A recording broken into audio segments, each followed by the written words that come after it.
붙들어가며 좀 더 기도하고 가라고 말할 수도 없고, 어떨 때는 참 마음이 아파요.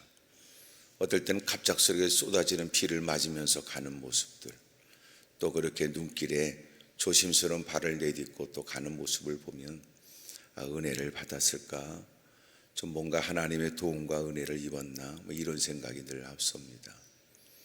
기도원에 잠시 머물렀다 가는 분들에 대한 생각도 그러하다면 목사님, 담임 목사님은 더 하실 거예요. 여러분들이 오늘도 많이 참석하길 원하지만 참석한 모든 분들이 다 은혜 받았으면 하는 간절한 마음, 여러분이 기꺼이 또 추운 날씨에 미끄러지는 길을 무릅쓰고 다가온 그 마음보다 또 더한 마음으로 여러분들이 오늘도 응답받고 돌아가기를 원하는 마음이 간절하실 거라고 생각이 되고, 오늘 제가 와서 시간 성가대의 찬양 소리가 너무나 감사한데, 오늘도 이른 아침에 이런 찬양이 아주 가슴이 너무 뜨거웠어요.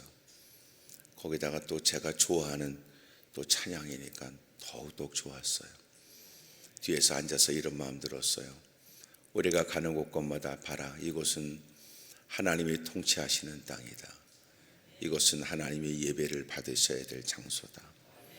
그렇게 선언하고 살아가는 삶말에, 저도 선교연장에 가게 되면 이 찬양을 또 오늘은 이제 성가 곡이지만 부르면 가슴이 뛰어서 말해요. 주체할 수 없는 눈물이 있고 그렇습니다. 오늘 특별히 하나님이 우리에게 주시는 말씀을 통해 하나님을 잘 찾은 열심이 헛되지 않고 또 열심만큼이나 부르짖는 기도에 하나님이 다 응답해 주시기를 원해요.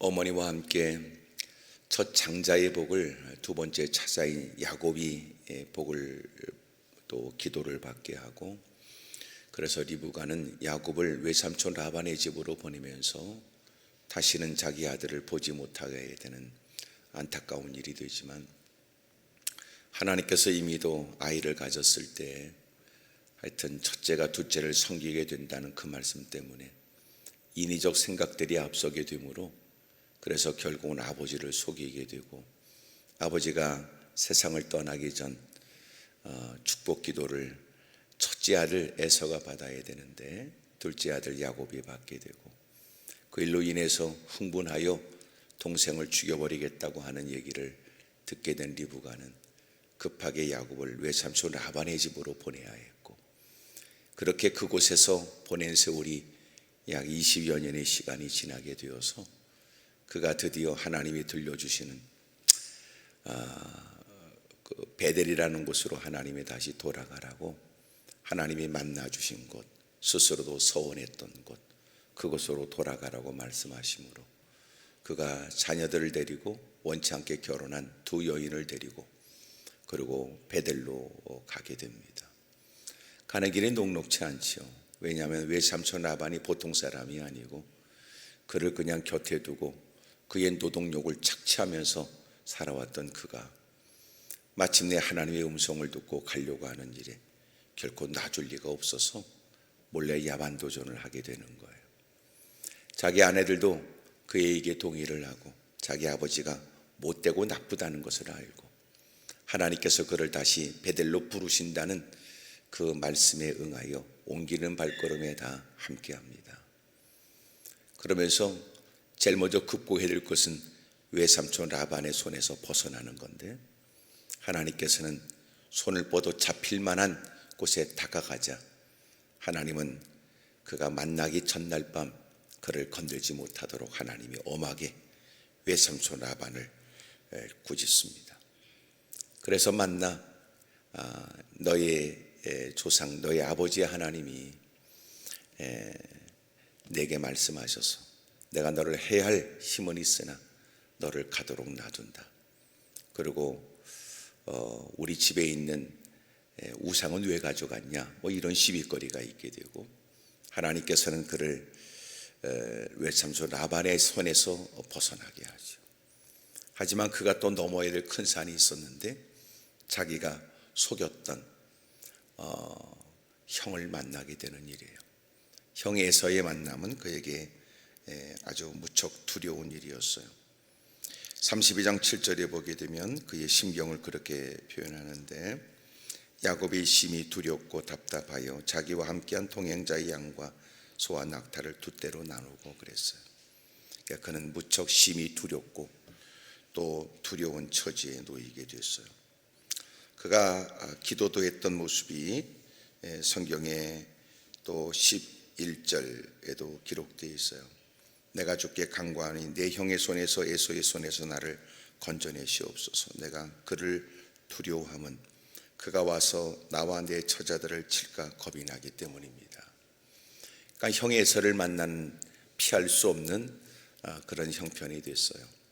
그가 이제 들 사람이 되어서 많은 사람들을 거느리게 되는 400명의 두목이 되었고, 그를 만나러 온다는 얘기는 그는 지난날의 일들을 떠올려가며 형 에서의 어릴 때의 성격과 그 거친 모습을 모르지 않으니까 그의 손에 의해서 자기의 처자식, 자기 역시 목숨을 부지할 길이 없다, 이런 생각을 하게 된 거예요.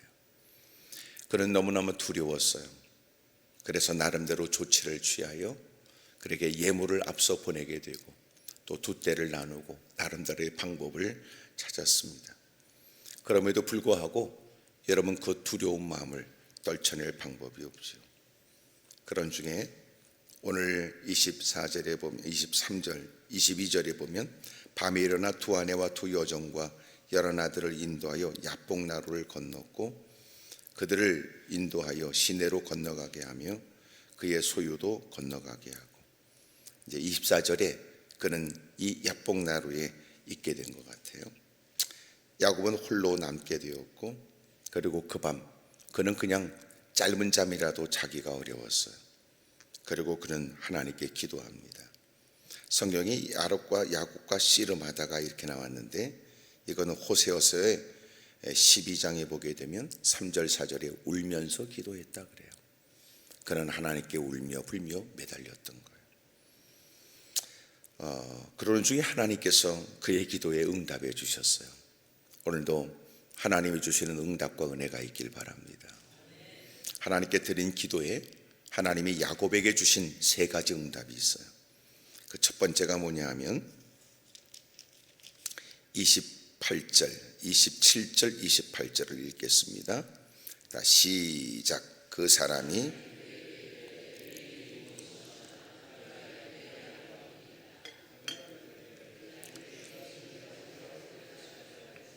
이스라엘이라 부를 것이니 이는 내가 하나님과 및 사람들과 겨루어 이겼음이니라 그래요. 그에게 물으시기를 너는 이름이 뭐냐? 야곱입니다. 야곱은 잔머리 굴리고 살아가는 사람, 하나님께 복은 원하는데 나름대로 속일 수만 있다면 속이기도 하면서라도 하나님이 주시는 복은 받고 말겠다고 하는, 하나님을 향하는 신앙 같아도 여전히도 다듬어지고 가꾸어져야 될 사람, 내 이름이 뭐냐? 야곱입니다.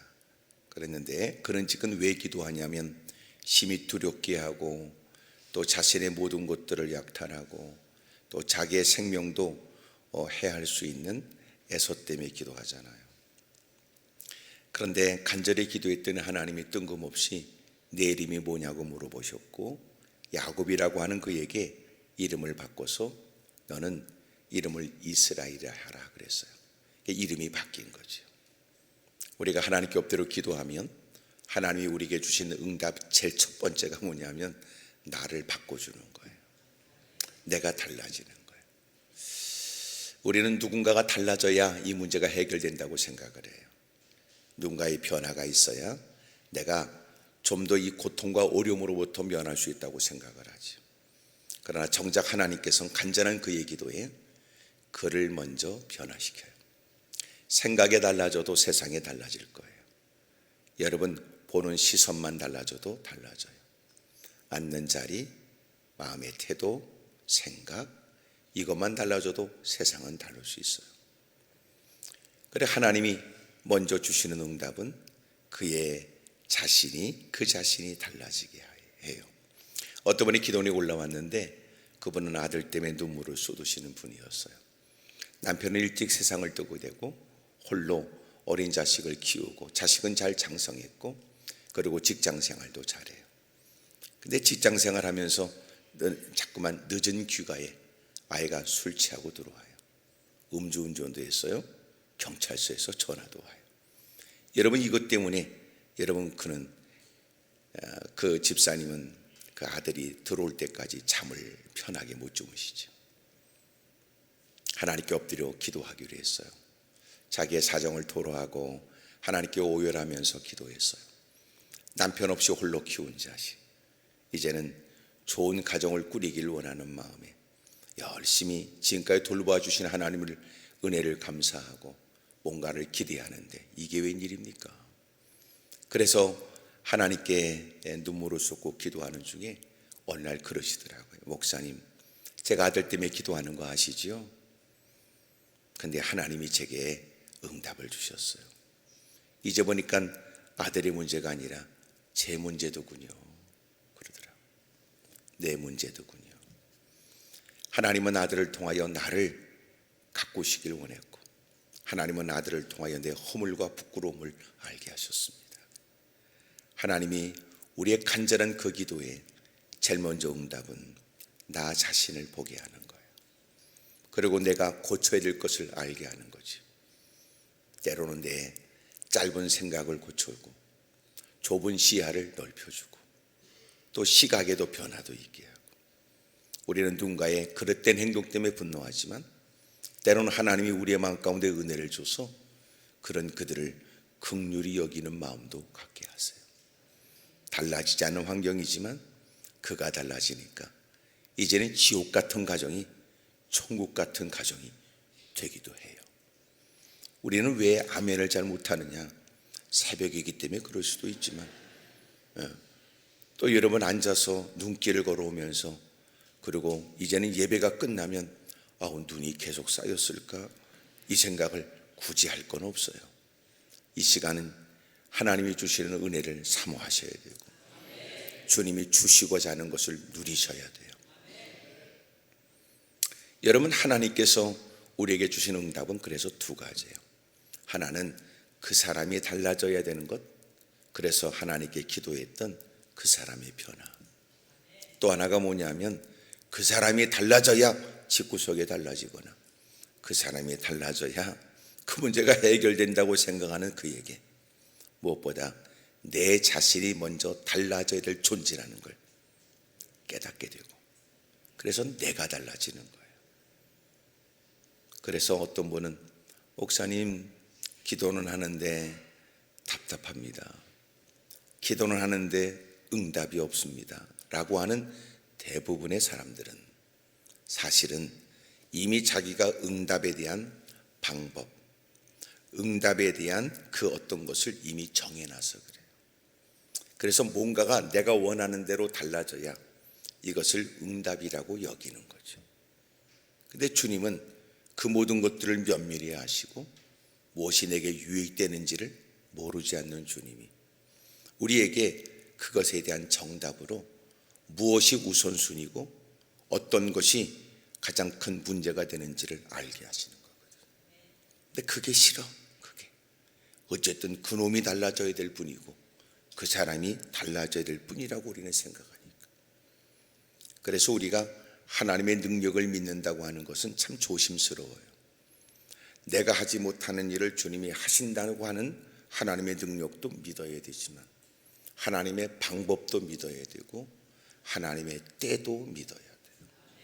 근데 우리는 자기가 정한 때에 자기가 정한 방식에 하나님이 무조건 그 힘을 내가 원하는 때에 발휘하셔서 내가 원하는 결과를 있게 하셔야만 비로소 하나님은 능력의 하나님이고 나의 하나님이라고 생각하는 거예요. 이게 우리에게 크나큰 문제죠. 옆에 분하고 물어보세요. 그쪽은 도대체 하나님의 뭘 믿는 겁니까? 물어봐요. 시작.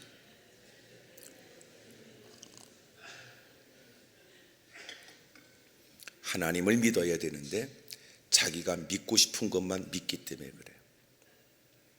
그래서 우리는 때로는 하나님께 기도하다가 조금 더 지나면 자기가 하나님께 한 수 가르쳐 드려. 내가 충분히 생각했는데 이때가 좋은 때라는 거죠. 내가 충분히 고려했는데 지금 역사하셔야 된다는 거예요. 그래도 뭔가 변화가 없으면 약간 협박성의 기도도 하는 듯해. 이번에 내가 이렇게 사력을 다하고 익숙하지 않은 금식도 드리는데 이번에 특별한 조치가 없으면 나도 나름대로 생각이 있다는 둥. 그러니까 그것은 기도가 아니겠지요. 자기가 하나님을 부리려고 하는 거란 말이에요. 그러니까 하나님의 능력을 믿는다는 건 내가 하지 못하는 그 힘도 가졌을 뿐만 아니라 하나님은 나보다 더 기가 막힌 방법도 가지고 계시고 하나님은 가장 적절한 때도 아신다. 이걸 믿어야 되는데 그건 안 믿어요. 그러니까 자기가 이미도 모든 걸 정해놓고 기도했다가 자기 뜻대로 자기 마음이 안 들면 하나님 이러시면 안 된다 이러는 거 아닙니까? 그러니까 벌써 기도하는 자세가 하나님에 대한 기대하는 마음이 잘못된 거예요. 그래서 간절한 기도에 그는 야곱이라는 이름이 이제는 주님에 의해서 주님이 주신 주님에 의해서 만들어진 이름이 그에게 주어져요. 이제는 너는 내 이름을 이스라엘이라고 해라. 그래요. 이제는 하나님을 아는 사람, 이제는 주님을 떠날 수 없는 사람, 이제는 주님을 말하지 않을 수 없는 사람, 이제는 주님의 은혜로 여러분 복음에 합당하게 살아가는 삶, 아름다운 이름이 있기를 축복합니다.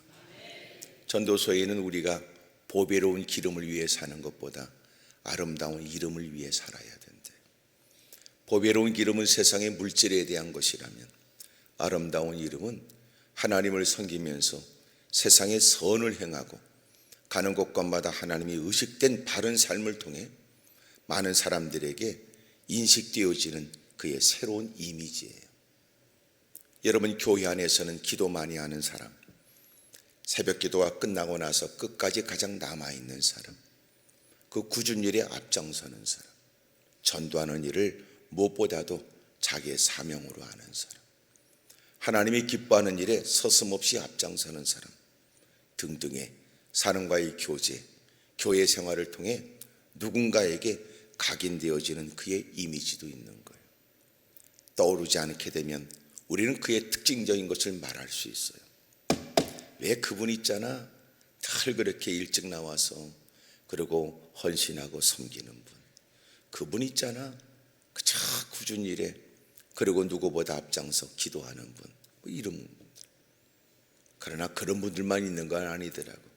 왜 그거 있잖아, 퍼먹고 놀라고 저러 오면 제일 먼저 오는 사람, 그 사람 있잖아, 껄핏하면 소리를 높이고 괜히 소란케 하는 사람, 그 사람 있잖아 등등. 여러분 보배로운 기름보다는 아름다운 이름을 지니세요.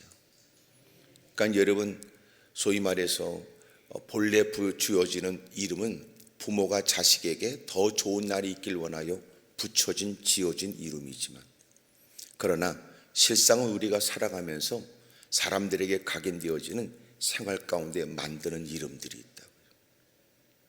여러분은 어떻게 보여질까요? 어떤 분은 그랬어요. 사람이 살아가면서 자기 인생에 관해서 한 문장으로 자기의 삶을 말해봐라. 여러분 한 문장으로 오늘까지는 어떤 삶이라고 말할 수 있을까요? 주님은 에서 때문에 기도하는 그에게 무엇보다도 달라져야 할 것은 야곱이다. 네가 달라져야 된다는 거예요. 오늘 자기 안을 들여다보는 은혜가 있고 소스라치게 놀라게 되는 부끄러움에 하나님께 오열하고 하나님 내가 달라지기를 원한다고 고백하고 깨닫게 하심을 따라 내가 먼저 변화가 되면 여러분 그것이 응답이라는 거예요. 두 번째 응답은 뭘까요? 여기 38절이에요. 30절 32장 3절 시작. 그러므로 야곱이 그곳 이름을 브넬이라 하였으니 그가 이르기를 내가 하나님과 대면하여 보았으나 내 생명이 보존되었다 함이더라. 그래요. 여러분, 그곳은 어디였냐면 아까 야뽕나루였잖아요. 자기의 가족들을 잠을 자다가 일어나 안 되겠다 싶어 깊은 잠을 자지 못했던 그는 가족들을 야뽕나루를 건너게 하고 자기는 그곳에 있어서 하나님께 엎드려 기도를 했어요. 씨름하면서 사력을 다하는 그의 기도에 하나님의 주신 응답은 무엇보다도 내가 달라져야 된다, 그거였어요. 두 번째는 그가 하나님을 만나게 됐는데 그 하나님을 경험하게 되어져 주님을 뵙게 된 자가 어떻게 생명을 유지할 수 있겠느냐. 그럼에도 불구하고 하나님이 나를 만나 주셨고 그런 중에도 생명이 보존되어진 주님을 만난 장소로서의 그것을 분엘이라고 지명을 칭하게 돼요. 그러니까 여러분, 루스라고 하는 곳은 베델로 이름이 바꿔졌던 것처럼 그는 다시 엎드려 기도하는 중에 주님이 만나 주신 그것을 야뽕나루에서 분엘이라고 지명을 바꾼 거죠. 여러분, 처절한 고난 때문에 무릎을 꿇은 사람, 그러나 그것은 누가 볼 때는 혀를 찰 만한 안타까운 모습일지 모르지만 하나님밖에 없다 하여 매달리는 그 간절한 부르짖음에 하나님이 그를 만나 주시고 은혜를 주심으로 그 자리는 생애 잊을 수 없는 현장으로 바꿔지는 거예요. 적어도 신앙생활하면서 베델이라는 곳도 있어야 될 듯합니다. 외삼촌 라반의 집으로 가면서 홀로 경외할 때 하나님께서는 그에게 은혜를 베풀어 주지요. 천사가 오르락 내리락 하는 일을 경험한 그는 이것은 하나님이 계시는 곳, 하늘의 문, 하나님이 계시는 집, 그래서 베델리라고 이름을 칭하게 되거든요. 적어도 신앙생활하면서 하나님을 경험한 그 어떤 장소, 눈물을 쏟으며 어깨를 들먹거리며 사력을 다하며 매달렸던 그 장소, 처절한 자신의 처지의 한때를 기억하는 것이 아니라 그런 그에게 어깨를 토닥거리고 상처난 마음을 싸매어주고 그리고 여러분 마음의 두려움을 제거해 주시고 하나님이 자기를 만난 장소, 적어도 신앙생활에 그런 장소도 우리가 있어야 될 법하잖아요. 저도 산에 올라가서 그렇게 기도하면서 주님을 경험했던 기억이 있어요. 늦은 밤 산에 올라가서 계절을 넘기면서 철야를 하고 하나님께 매달리고 그때 그 당시야 대부분 다 그렇게 산에 올라가서 기도하고 적어도 목이 쉬도록 악을 써야 뭔가 좀 능력 있는 사역자가 된다고 생각했던데 좀 더 위험한 곳에서 기도해야 소위 사역의 탐욕을 키운다고 생각했던데 알지 못하는 무덤 깔고 앉아가지고 특별히 야밤에 12시에 출몰하는 귀신과 맞짱 떠 이겨야 여러분 사역을 승리할 수 있다고 생각했던 그때 그렇게 다들 여러분 산에 올라가서들 기도하고 할 때 저도 그렇게 올라가서 기도하고 눈비를 맞아가면서 말해요. 그렇게 몸부림치고 그럴 때 하나님이 저에게 만나 주셨고 은혜를 베풀어 주셨다.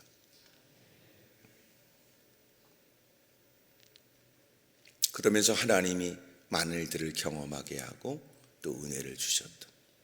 그때가 생각이 나요.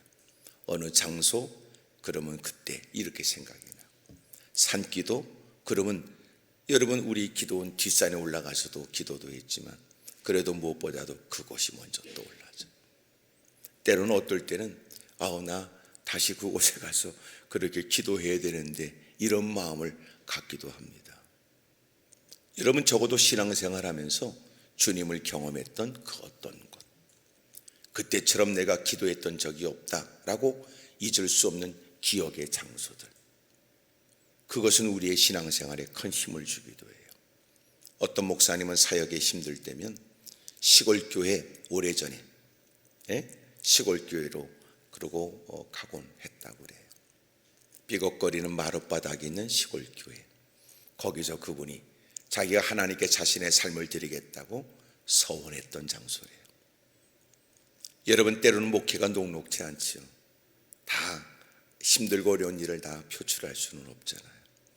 돌아서서 하나님께 무릎을 꿇고 또 주의 이름을 부르면서 또 여러분 주의 뜻을 받들어 감당하는 것이 사역인데 너무나 힘들고 어려울 때는 그래서 사교 현장을 떠나 시골교회로 가 삐걱거리는 그 자리에 또 무릎을 꿇고 지난날 주님이 베풀어 주었던 은혜를 또 기억하고 또 그 마음을 다시 갖게 되고 또 새로운 마음으로 자리를 박차고 일어나 사역의 현장에 돌아가 사역을 감당하곤 했다 그러시더라고요. 적어도 우리에게도 그런 장소가 있어야 되잖아요. 봐라, 아무도 나한테 관심을 갖지 않을 때, 아무도 나에게 그렇게 손을 내밀지 않았을 때, 내가 처절한 모습으로 외로운 밤을 보내고 주의 이름을 불렀을 때 하나님은 나를 위로해 주셨고 만나 주셨다. 그게 분이엘이에요. 나는 여러분이 앉은 자리가 나는 왜 이런 무거운 짐을 짊어져야 되나? 이만큼 내가 인생을 살았는데 나는 왜 이런 시련과 역경을 여전히도 겪어야 되는가? 그런 중에 간절한 부르짖음, 여러분의 애절한 목소리에 간구에 하나님께서 주시는 응답, 그러므로 그 자리는 특별한 은혜의 자리로 기억될 수 있기를 바랍니다. 어떤 분이 기도원에 올라와 은혜를 받겠다고 꽉 찬 그 공간에 말이에요. 설교하는 중에 늦게 와가지고 자꾸 앞으로 오더라고요. 가만히 보니까 저러다가 강당까지 올라오겠더라고. 그래서 내가 아무데나 앉으라고 말이야. 늦게 왔으면 다른 사람 예배 방해하지 말고. 늦게 왔는데 앞으로 나오는 거는 열심이 아니야. 그거는 예배 방해지. 열심히 있었으면 누구보다 먼저 왔겠지.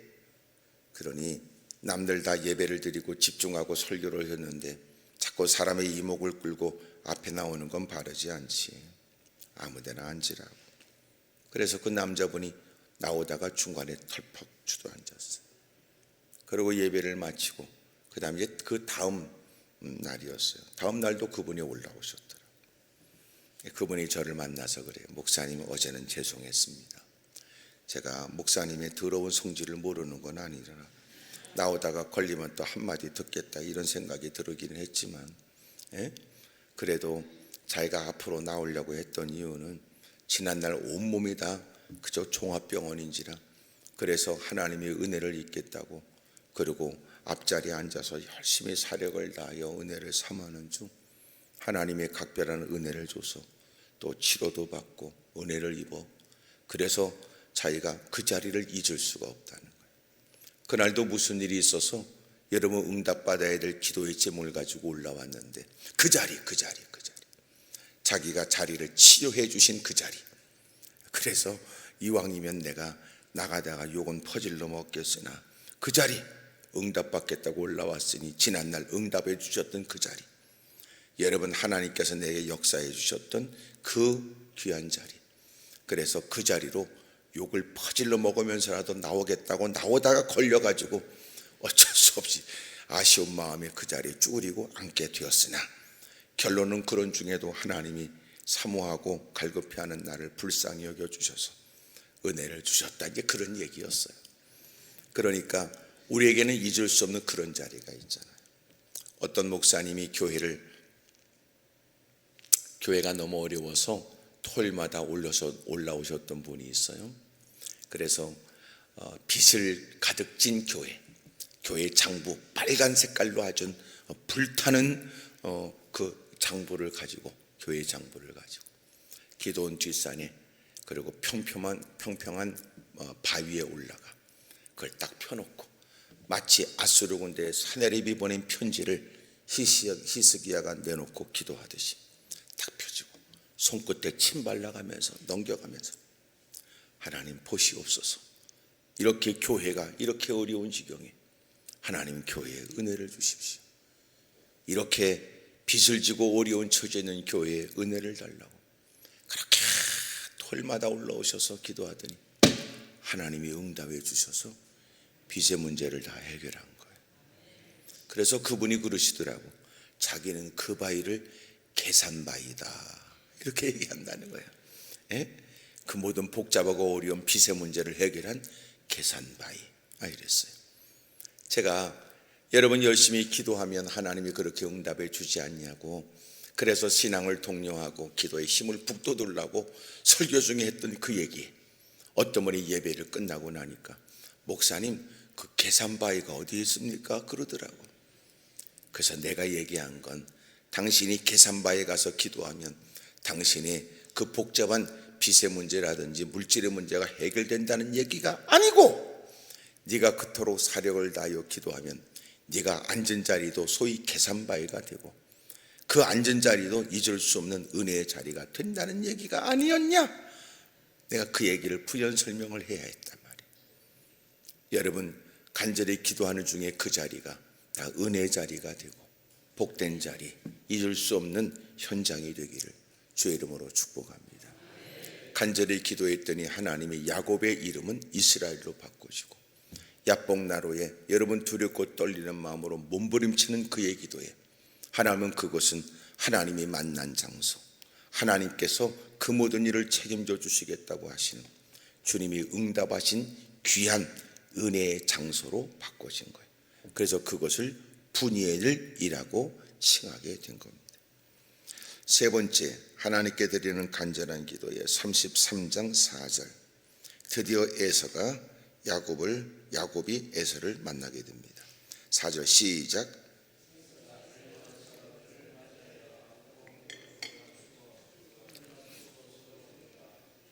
여러분, 서로가 만나게 되는데 에서가 먼저 달려와서 그를 맞이하여 안고 목을 어긋맞추어 그와 입 맞추고 서로 울었어요. 두려움의 대상이 됐던 에서, 그러나 보니까 먼저 에서가 달려왔대. 칼을 들고 쫓아와 휘둘른 게 아니라 여러분 20년 동안 보지 못했던 동생, 여러분 400명의 수장이 된 그가, 여러분 두렵고 떨리는 그런 대상으로 여겼던 야곱과 달리 에서가 달라졌어요. 우리 아이가 달라졌다는 거예요. 놀라운 변화가 아니에요. 먼저 와서 여러분 껴안고 오히려 여러분 안타까움만 보고 싶었던 그 마음을 여러분 표현했어요. 12절, 에서가 이르되 우리가 떠나자 내가 너와 동행하리라 그래요. 이제는 에서가 자기를 따르는 400명의 사람들과 함께 이제는 야곱을 도와주고 야곱을 보살펴 주겠다는 말 아닙니까? 이걸 보면 엎드려 간절한 기도를 드릴 때 하나님은 심히 두려움의 대상이 되었던 에서가 이제는 누구보다도 자기를 위하는 사람, 내 편이 되어준 사람으로 바꿔진 거예요. 성경에 하나님께서는 우리가 하나님을 향하여 열심히 바른 신앙생활을 하면 하나님은 왕의 마음도 보의 물처럼 트기도 막기도 하시는 하나님이 대적자들도 협력자가 되도록 만들어 준다는 거죠. 여러분, 내가 어찌할 방법이 없다. 부모로서도 자식의 강팍하고 완악한 마음을 누그러뜨리거나 그릇된 행실을 어찌할 수 없겠으나, 그러나 내가 하나님께 간절히 기도하면 하나님은 그의 마음을 움직이세요. 그리고 어느 날 어느 한순간에 달라진 모습을 보게 될 거예요. 여러분, 내가 열심히 기도할 때 아들 때문에 기도하는 그 부모의 모습을 자식이 보고, 아버지, 그런다고 내가 달라질 것 같습니까? 엄마, 금식해 보시오. 엄마 몸만 축나 식사하세요. 그런다고 내가 달라지겠습니까? 이러는 자식. 그래도 여러분 대꾸하지 않고 하나님께 무릎을 꿇고 하나님께 사정을 토로하고 은혜를 구하는 일에 하나님은 그 마음을 움직이는 거예요. 이놈아, 아버지가 얘기한다, 엄마가 얘기한다, 눈물을 쏟으면서 여러 번 견딜 수 없는 고통스러움을 호소하고 이제는 정신 차리라고 하지만, 그래도 여러분 아버지의 얘기는 흔들림이 없고 엄마의 얘기는 더 여러분 강팍한 모습을 보이는 자식. 그러나 하나님께 매달리면 하나님은 하신다, 그 말이에요. 그렇게 두렵고 떨리는 마음으로 무릎을 꿇고 매달렸던 그 깊은 밤, 하나님께서는 그의 기도에 응답해 주셨고, 여러분 아침에 두렵고 떨리는 마음으로 만났던 에서는 달라져 있었던 거지. 하나님께 기도하면 하나님은 야곱이 이스라엘로 바꿔지게 해요.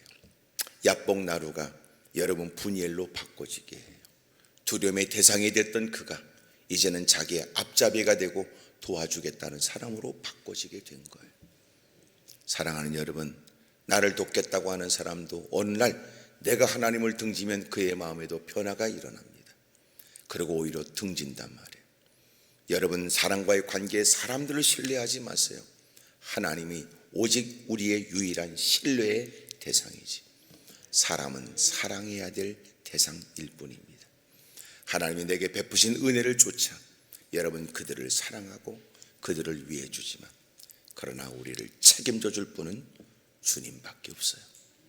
오늘도 드리는 기도에 일상에서 하나님이 모든 일에 간섭하시고 역사해 주시는 은혜가 있기를 바랍니다. 그렇다면 응답은 알겠는데 여러분 어떻게 해야 하나님께서 응답을 주시냔 말이에요. 야곱의 모습을 보니까 24절, 야곱은 홀로 남았더니 어떤 사람이 날이 새도록 야곱과 씨름하다 그래요.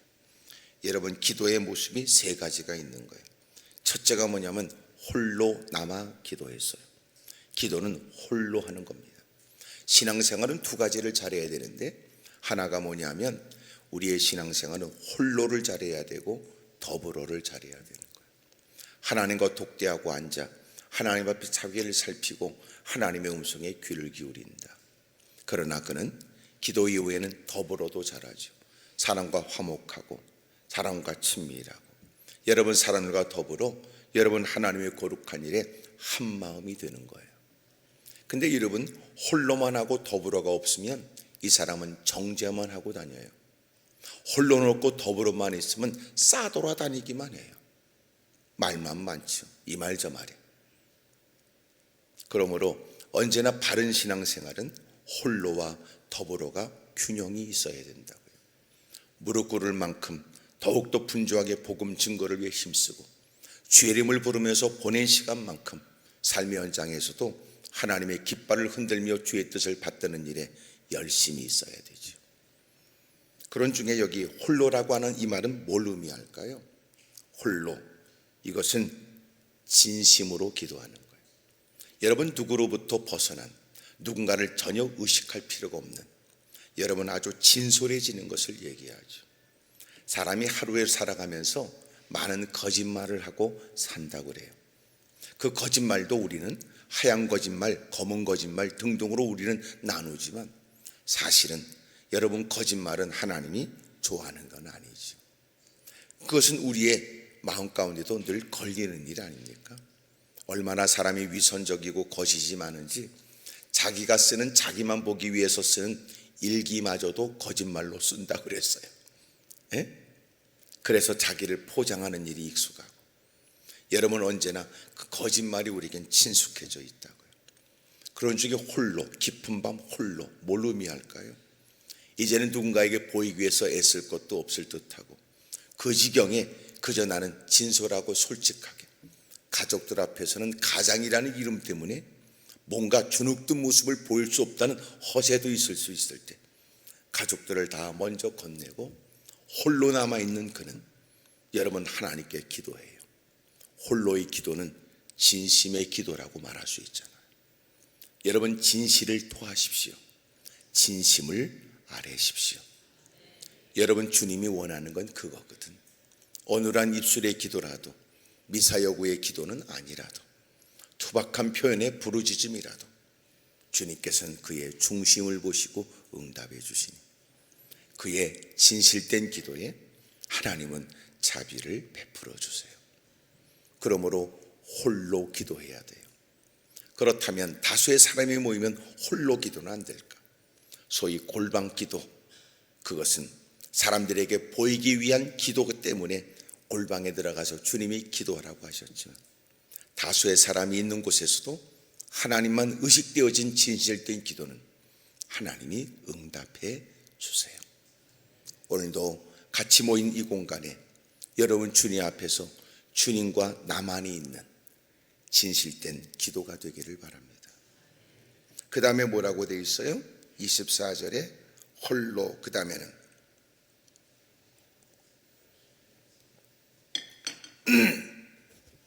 날이 새도록 기도했어요. 날이 새도록. 여러분 날이 새도록 기도는 얼마큼의 시간이 채워져야 응답이 되는 조건이 되어져 시간만큼 역사가 있는다는 것은 결코 아닙니다.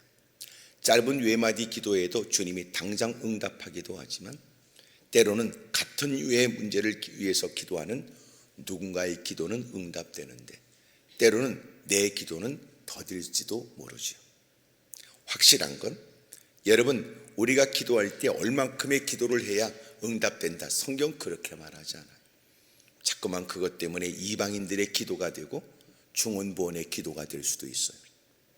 여러분, 그건 바르진 않아요.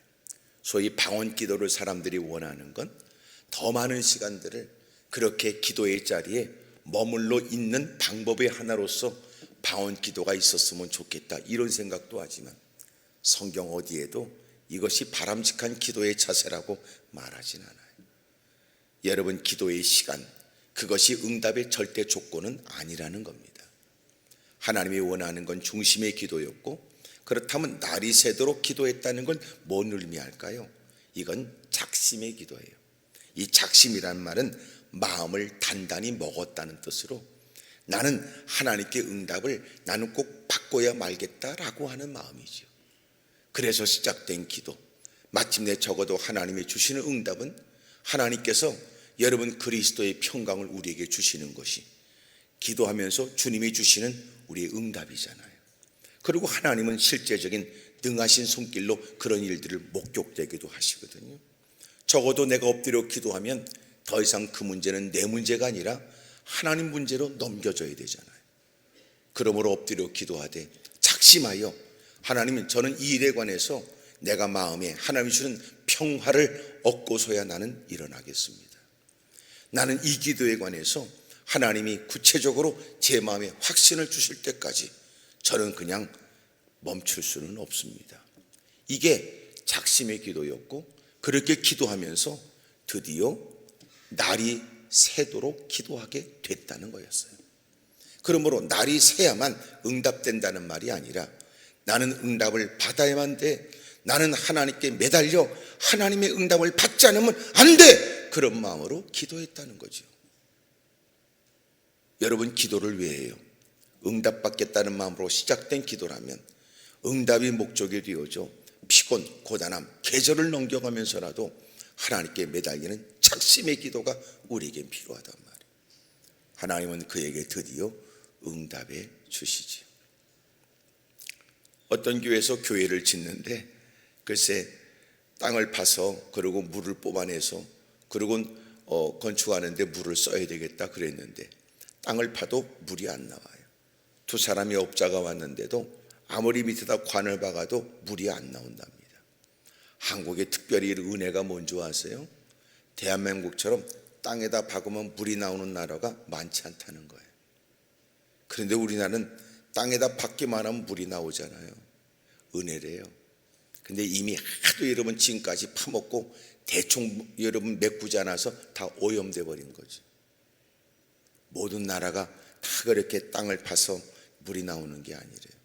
근데 지금은 대한민국이 어떻게 됐느냐? 물 부족 국가가 됐어요. 근데 땅을 파고 물을 뽑아내서 건축을 해야 되는데 두 사람이 업자가 안 된다고 그러고, 그런 중에 누가 찾아왔어요. 목사님, 저한테 맡겨주십시오. 제가 이 일을 하겠습니다. 아니, 두 사람이 왔는데 여긴 물이 없답니다. 그래서 우리는 멀리서 물을 끌어오지요. 제가 할 수 있습니다. 그래서 일을 시켰더니요, 진짜 물이 나왔다는 거예요. 그래서 목사님이 물어봤대요. 아니, 어쩜 지금까지도 두 사람이 업자가 왔는데도 물이 안 나왔는데 어떻게 당신에게 물이 나오냐 그러니까 웃으면서 하는 얘기예요. 목사님, 저는 나올 때까지 팝니다 그랬다는 거예요. 응답받는 방법 쉽지요? 어떻게 하면 응답받아요? 응답받을 때까지 하는 거지 뭘 그래요. 이게 작심이라는 거지. 나는 응답을 받고야 만다. 이 일에 관해서 하나님이 주시는 그 응답을 받고야 말 거야. 그렇게 기도한 시간이 에서를 만날 시간까지 엎드려 기도했다는 거 아니에요. 그러므로 진심의 기도, 두 번째 작심의 기도예요. 그러면 씨름을 했어요. 이 씨름의 의미가 뭐예요? 그는 사력을 다하여 몸부림친 거잖아요. 씨름하는 거 보셨지요? 두 사람의 거구가 나와 삿바 싸움에 적지 않은 시간이 걸리고 모래판에서 여러분 그 주심이 일으켜 세울 때 끈! 그리고 일어나.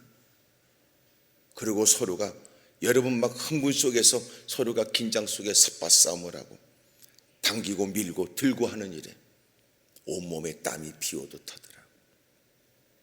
여러분, 성경에 씨름을 했다는 것은 뭘 의미할까요? 이것은 우리가 홀로는 진심의 기도라면, 날이 새도록 기도했다는 건 작심의 기도라면, 씨름하며 기도했다는 건 전심의 기도란 말이에요. 전심은 온 마음을 쏟는 거예요. 마치 기도에 모든 것들이 달려있는 것처럼 말입니다. 여러분, 남편, 아내, 자식, 부모의 모든 일이 기도에 달려있는 것처럼 기도한다는 거 아니에요. 이런 부르짖음에 하나님은 응답해 주셨고, 야곱은 이스라엘로 바꿔지게 되었고, 야복 나루토는 여러분 분엘이라고 명하게 되었습니다. 그렇게 두려움의 대상이 됐던 에서가 달라진 복된 아침을 만나게 되잖아요. 사랑하는 여러분, 오늘 여러분의 기도 속에도 거짓이 없는 기도가 되길 바랍니다. 여러분, 그렇게 기도하면서도 주님이 말씀하심으로 시작된 기도는 반드시 주님이 이루시고야 만다는 믿음, 확신이 넘치게 되기를 바라고, 그리고 기도에 여러분 모든 것을 걸겠다는 마음으로 마음을 쏟게 되면 하나님이 은혜를 베풀어 주실 줄로 믿어요. 기도에다가 제가 현수막을 그렇게 걸어 놓으라고 하려고요. 세계는 기도로 통한다, 이렇게요.